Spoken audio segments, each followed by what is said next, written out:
Proteksi dan pembatasan perdagangan. Faktor-faktor pendorong proteksi.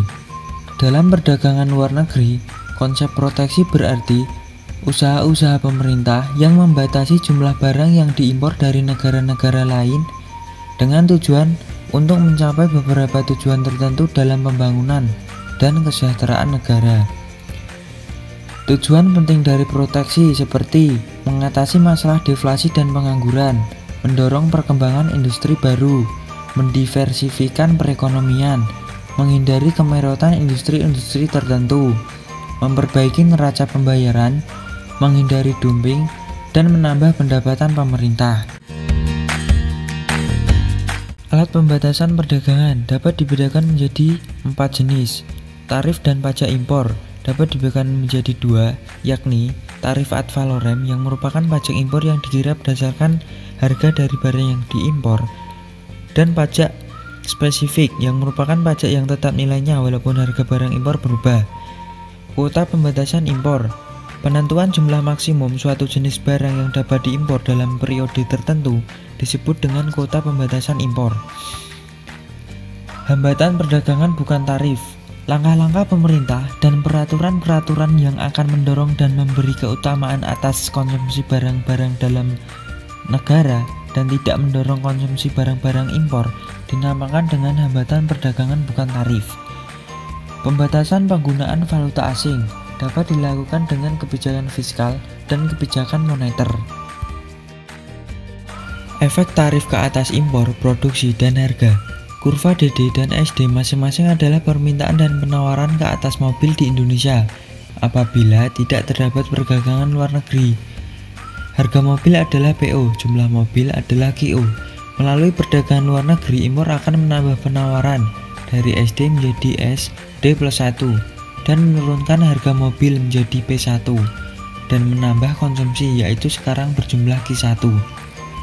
Jika pemerintah menggunakan tarif, penawaran akan berkurang menjadi ST dan menyebabkan kenaikan harga yaitu menjadi P2 dan menurunkan konsumsi menjadi ke Q2. Dapat ditunjukkan beberapa efek seperti konsumsi mobil berkurang Q1 menjadi Q2, harga yang harus dibayar konsumen menjadi lebih tinggi P1 menjadi P2, pemerintah memperoleh pendapatan dari pajak impor kotak K. Tingkat produksi mobil di dalam negeri tidak terlalu dipengaruhi oleh persaingan dari mobil yang diimpor.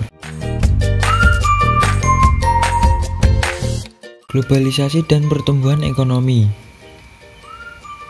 Definisi globalisasi.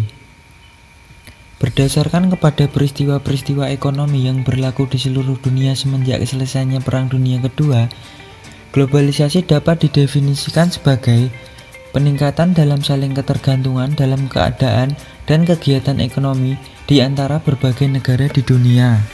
Faktor-faktor yang mewujudkan globalisasi seperti perkembangan politik dunia, peningkatan praktik perdagangan bebas, perkembangan perusahaan multinasional, perkembangan investasi portofolio di luar negeri, kemajuan teknologi dalam bidang informasi dan pengangkutan.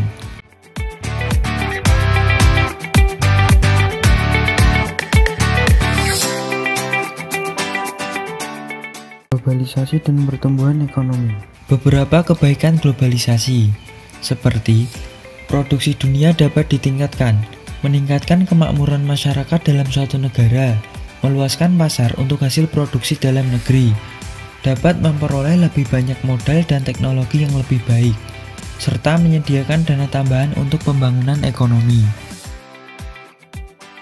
Ketidakpuasan terhadap globalisasi. Beberapa implikasi buruk globalisasi seperti menghambat pertumbuhan sektor industri manufaktur, memperburuk keadaan neraca pembayaran, sektor keuangan semakin tidak stabil, dan memperburuk prospek pertumbuhan ekonomi jangka panjang.